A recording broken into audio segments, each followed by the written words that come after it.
3 Toyota Camrys, all different generations, all lined up in a row. What in the heck are we doing right now? Hey everybody, welcome to my channel where sometimes I talk about cars. And today we're going to talk about Toyota Camrys and what I like about them and why on earth do I have 3 of these things. It all started off with the red one down here on the end. Now this red one is a 2003 Toyota Camry. It's got the tried and true 2.4 liter, made it to a 4-speed automatic, super cushy cloth seats that just stand the test of time, unlike leather that just rips and cracks. Then we ended up getting this Camry because we like that Camry so much. There was a Corolla in between, but we got this bad boy. Now this I thought was pretty cool. This thing is a 2.5 liter, so we boosted it up 0.1 liters, but we gave it a heck of a horsepower boost. This one has 203 horsepower, and the red one and the blue one have like 150-ish. Not gonna be all nerdy with it, but this one had 203. We got the projector, LED headlights. Why am I getting rid of this? Yeah, you heard me. I'm getting rid of this. This is a 2019 Camry. Why on earth would you want to get rid of a car that's known for going 300, 400,000 miles before it really has any problems at all? Well, this thing and the model year before it, 2018, came with an 8-speed automatic transmission. And Toyota's used this ACEN 8-speed automatic transmission in other cars of theirs. They use them in Volkswagens. I think they're even in some Chrysler products and Lexus and all of that. But they never really had problems until they put them in this 2018 and then this 2019 Toyota Camry. They had so many problems, in fact, they did come up with a software update, a little TSB bulletin, where they updated the software on this thing to make it shift better because it shifted like poop. You'd start off in first gear and it would bang down into second gear. And that's exactly what this one did with the whole 30 miles on it when we took possession of it from the dealer. The software, it's seen a dealer at like 600 miles or so, got the software update, shifted smoother, but still did some really goofy transmission-y type stuff. They flashed the software tons and tons of times, and well, we're still having problems with it. And Toyota says since there's no transmission codes, they're not actually gonna do anything with this thing. They won't actually touch the transmission on this car until it fails. And that to me has never been the Toyota experience I have ever had in my entire life. It just is not. I started driving when I was, 16 years old. Well, legally 16 years old, right? And since I was 18, I started having brand new Toyotas, used Toyotas, middle of the road ones, old ones. They never drove like this one. There is some praises that I will give this thing here in a moment, but the reason I'm getting rid of this one is the reason I have this one. Now, this one's a 2007 Toyota Camry and tried and true 2.4 liter, just like that one. But this one's made it to a 5-speed automatic, which is also bulletproof, just like the 4-speed over in the red one there. And kind of basically, these just run forever also. Like this one that has the projector HIDs, this has the projector halogens. I'm going to change them out to LEDs, of course, because I love lights. And the pretty Toyota logo, and on this one the Toyota logo is actually a monocular, not a monocular, it's a millimeter wave radar for cruise control. Monocular camera. I was getting that confused there. This is a pretty color. It changes colors. It's a really cool car. It's just, it's worn on me just a little bit. I'm just going to give you a little walk around on all 3 of these Toyota Camrys in case you're into Camrys. This particular one, 03, had one of those weird things that were supposed to protect the paint, but in the end just make the paint look goofy. It's got Steelies with hubcaps. It's an LE trimmed bad boy with a sunroof. Like I mentioned earlier, it's got cloth seats. It's got one touchdown for the driver door, all the typical stuff with the power mirrors, door locks, and all of that. The one thing these things, the door check, that's what that part is called. Those things go bad, notoriously so in this era Camry. It's amazing. I've looked at a lot of other Camrys and they all do the same thing. This cool thing opens up and you can put your change in there. And as you can see, it's just real basic Toyota-y stuff. We got the tack. This bad boy has over 220,000 miles on it. The dash isn't cracked up. The seats aren't torn or ripped up. The center armrest isn't chewed to bits. There's no chunks missing out of the steering wheel like you tend to see with a lot of other cars that have this kind of miles on it. The seat doesn't wobble. The power seat still works perfectly. Literally nothing is wrong with this car, except for the fact that it has a CD player. But to make up for that, it has a 6-disc CD player. Got the moonroof controls, and then you can stash your Dutch Bros cards up there if you want to. Yeah, it's just spacious. You know, we're a family of 4 and we fit in here just fine. And it's a really cool car.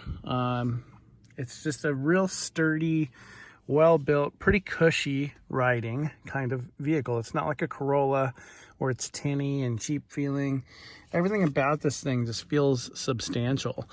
And so moving off of that, I mean, I'll show you the trunk too, but you know, the thing about these videos is you can never really like gauge trunk space, how many bodies fit, blah, blah, blah, just based on a video. But it is pretty big, and it has a pass-through as well, so you can put the seats down, which is remember what I just said there. Okay, it's got a cool little spot where you can like sit stuff over there, like a built-in cup holder for your trunk, and it's got little spots where you can hang up shopping bags when you inevitably do that little grocery store run. So we've got the little badge here, and then the Camry LE on the other side. Dutch Bros coffee is awesome. All right, so on to the 2007 Camry. This was the next generation after the red one, and complete front end update. Of course, we've got the projectors, which I just think are really, really cool. And it was just kind of redesigned. It has the same engine, different transmission though, and it shifts really smooth and posh. It rides really posh. I mean, it's a Camry. You know, it's not like a Corolla, which is, again, a little more tinny, not quite as substantial. Give you a little look in here. At nighttime, when the lights are on, this little center area glows kind of cool blue. You can see some pictures of that online. This too has that cool little pull open spot where you can put your change or whatever in there. It's kind of velvety feeling. Got the mirror controls there. Again, the one-touch driver. All the very, very standard-y Toyota kind of stuff. The door check is actually in good shape on this one. And we got kind of a gray black look going on in here. And again, cushy, soft cloth seats that are really comfy. They're not cold and like brittle like leather gets when it ages. Heck, even if this did have it, Toyota's leather tends to not quite age in that manner. Anyway, let's have a little sit. It's got daytime running lights, just like the red one has, but I didn't show you. So you've got automatic headlights, all of that kind of stuff. We got some buttons to control the radio. Again, this is the LE version. You can't really see the dashboard very well. I'm covering up the glare, but it lights up when you start it. So it's a backlit kind of display here. So we got the standard digital clock that goes up there. It shows you the temperature, whatnot. So I got the Dutch Bros card holder thing right there. Look, we even got see, there's proof right there. Whoops, and then I dropped it. This got the side curtain airbags. If you can actually see it, the glare is getting bad. This one did not. In 2004, the red one was redesigned and actually gave you an option to have the side curtain airbags. I believe this one even has knee airbags, the one that we're sitting in. Again, a well put together car. We've got a cool little thing. I don't really know how to open it. This car is very new to me. There you go. We got some stuff tucked away in there. Cool cup holder thing. I'll show you what it does. It's kind of It does that, or it does both, so you can fit a fatter drink, or you can just close it, which gives you, like if you close this too, you got a well put together kind of look here. Real seamless and just kind of pretty. Oh, also my wife informs me that this thing does the same thing over in the red 03 Camry. You got the cool visor with the little thing where you can hold your stuff. What else was I gonna bring up? Oh, the fact that it's got these cool little pull-downy things, the little OS handles, if you call them. And again, big cushy back seat. The back seats do fold down. Let me go. This is going to lead me to a really interesting point here. Okay, and what's cool about the back seats is, you know, most sedans do have the back seats that fold forward. All right, this one I was messing around with, so I have the tire thing actually goes underneath the carpeting, and carpeting is in good shape. This one also has the little spot where you can put stuff built into the trunk. We also have the little trunk hooky things, just like this. There's the little button pull tab things. We got LED Cyclops third brake light. The hell, I'm stuck in the trunk. That one has that too, but I kind of messed it up. But basically, again, just a nice, well put together. Oh, Camry. Over here it says Camry. On the other car it says Toyota. And then we got a trim level right down there. Okay, now one of the big complaints I have about this car, it's a 2019, right? We got kids, all right? What happens when you got kids? Kids have drinks, okay? So we got cup holder here in the door. Well, you know, sits sideways, and then when you close the door, of course, it's probably gonna splash, right? So usually you just pull down the little center thing and you got a little cup holder. I mean, that's what happens on the other two cars. This one doesn't do that. So you get this. So you get, like, you know, stains on your seats because drinks flop over in here. Also, these rear headrest things, they're not even adjustable. They're built in, they're stitched in here. And they're just kind of there. You can't adjust them. I do think this little strippy thing is kind of cool because it feels like suede and it's completely different from the rest of the material. And it does that on the front seats as well. But the seat does not fold forward on this thing. Like, Toyota, what are you doing? Why are we dropping the ball like that? This one, though, it does look cool. It's got the Toyota Camry. It's all centered. This is an L model. This is the base one, okay? For being basic, this has a lot of standard features, but one of the things that lacks being an L is the fact that the seats don't fold down back here. And then you don't have a center armrest with cup holders built into it. But you do have airbags. You got airbags all over the place, okay? You got side curtain airbags. You've got side bolstery airbag that comes out here, I believe. You got a knee airbag. You got the two ones in the front. All right, so this is a 2019, right? It even blinks at you to tell you that the windows are rolled down. I mean, it's really smart. It's got a lot of tech stuff in it. It has Apple CarPlay, although it does not do Android Auto. It's got all the fancy buttons over here, but also it has built-in Wi-Fi. And so the little fan, I imagine, is a part of that. But it's got built-in Verizon Wi-Fi. Oh, here's the that stuff right there. Now, Verizon Wi-Fi is kind of cool. You pay 20 bucks a month. You get 15 gigs of LTE to use inside the car. 5 devices can connect to it. But you also don't have climate control.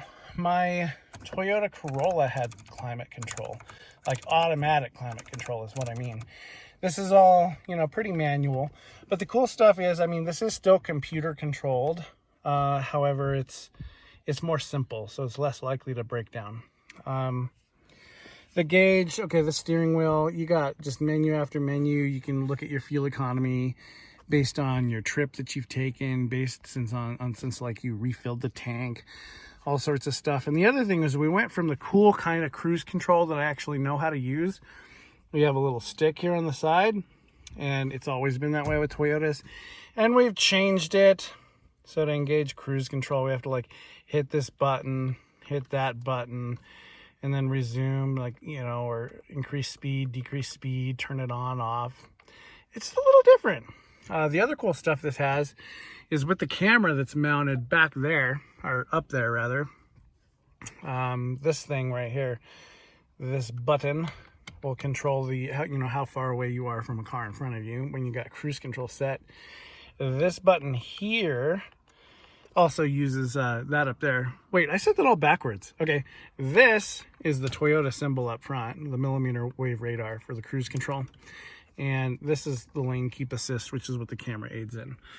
Also has a cool button up here.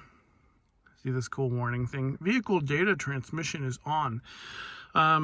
This is the missile launch button. You can open this up, push that button, and you will be helped. Also, if you get in a wreck, this thing will activate. If you don't answer because you got hurt in a wreck, they're gonna send, you know, people to come help you.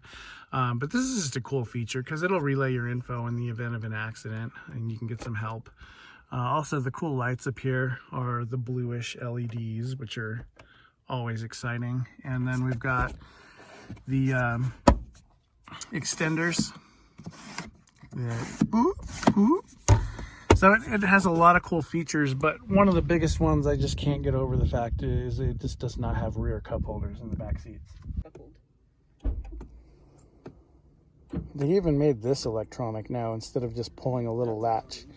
But yeah, like my wife was saying, there's a little thing right up here, and so if the kids in the back seat don't have their belt on, it tells you which one of them is unbuckled. So we got the electronic pop open, which is just one more thing to fail. Honestly, it's not very Toyota like, because usually they lag behind and have slightly less techy things like that, because that stuff on newer cars always fails. But they just went ahead and did this has the cool rubber floor mats. Again, the trunk is very carnivorous. However, just the seats do not fold down in the back. Fair. And it has a spare tire. It's crazy because Ford and some other car companies are like starting to not include a spare. They're freaking goofy. Also, because you got the L version, right? They ask too much money for these things for how much bigger they are. But, you know, because of that, you get the Steelies with the hubcaps. I think I mentioned it on the other cars, but not this one. We moved the switch down here. If you remember on the other two cars, it's up here for the mirrors. But we do have one touchdown for all 4 windows, which is pretty cool. It's pretty rocking. The only other car I've seen do this is Volkswagen, and I had like a 03 Volkswagen TDI Jetta, and it had a one touchdown on all 4 windows too. And I always wondered, why did other car manufacturers not also do that? So one other reason I wanted to make this video was to talk about Toyota quality and how over the years Toyota quality has been epic until now. The newer ones, they're starting to do different things with them. They're trying to make them more exciting. I think the new CEO even brought up the fact that they're trying to not make boring cars anymore. Well, I happen to like boring cars. I mean, the boring ones are what gets you around and you don't have any problems with. The newer one is what's got me in troubled 8-speed automatic transmission that Toyota doesn't want to admit anything's wrong with. Things that we've had to do with these, right? I did a whole bunch of stuff to this. Didn't really film it. Actually, you might see a video on this later. Somebody put the wrong oil in it, so I put the right oil in it. I replaced the transmission fluid. This thing's just good to go. It's going to be good. I might replace a motor mount. That's about it. On this car, I put all LED headlights in it, and I've got LED license plate lights in it. It's only had one issue in 2 years and 20,000 miles of driving, and it was some bolt that came loose on the fuel rail, and it started leaking fuel all over the place. It was a really easy fix. It also had a leaking fuel injector gasket thing, and super easy and super cheap also. But this thing just keeps going and going and going, as does the fuel pumps. Fuel pumps don't really ever go out on these things, nor on these. Yet on this one, there's just a big old recall for a whole bunch of different newer Toyota models having issues with the fuel pumps. Now, Toyota's always used Nip and Denso fuel pumps in their vehicles, and they've never really had any issues with it whatsoever. Yet we got a fuel pump recall on this. Toyota doesn't even know how they're going to remedy yet. Toyota's also not talking about what's wrong with the fuel pump. Like, did they switch manufacturers? Was there a defect in manufacturing? These corporate guys, they just want to keep their mouths shut and be all secretive about everything. But to me, the Toyota of the past just has not been secretive, has not tried to hide everything. And it gave you a warm, comfy feeling, and the cars just ran and ran and ran and ran. And then you get back into the new one, and it's kind of soulless. It's quick when you romp on it. It's kind of fun to drive. Still cushy like a Camry, but it doesn't have the heart and soul of the 15 other Toyotas I've owned over the years. This one's just different, and it makes me wonder what Toyota's up to as far as that goes. Are they trying to make these cars fun to drive at the expense of reliability and, you know, just that tried and true durability that these things have always had? I don't know. You know, time will tell. Time will also tell if these 8 speeds in these things start having, you know, issues going forward. One other random fact, 4-disc brakes, drums in the rear, not a big deal, but that was one other thing that I had forgot to mention when I was talking about all these Camrys.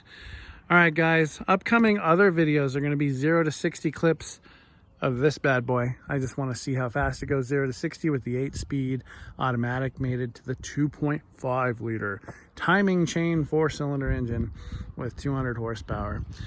So we'll get that rocking for you guys.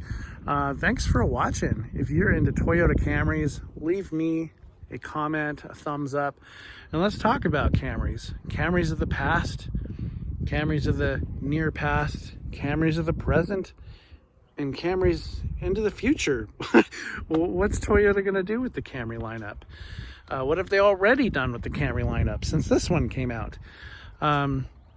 Anyway, I like my Toyotas. I like my sedans. I like to keep it simple. That's why I like these boring cars, because they just last. You know, you don't have to do anything with them. I don't need something that looks flashy. I just want something that works. All right, guys, enjoy the rest of your day. Thank you for watching the video if you stuck through it for this long, and I'll see you later.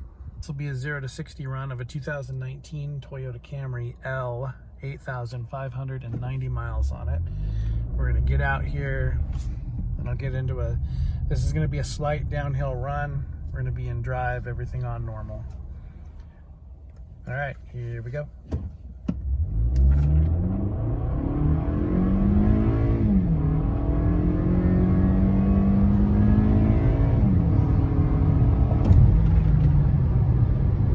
Eight-speed automatic. Sorry for the glare. One more run. Uphill. There's an uphill grade here, okay?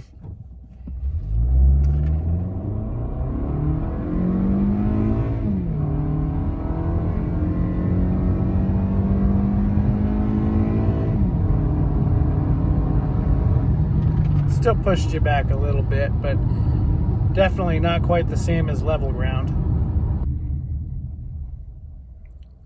All right, now we're taking off from level ground right here.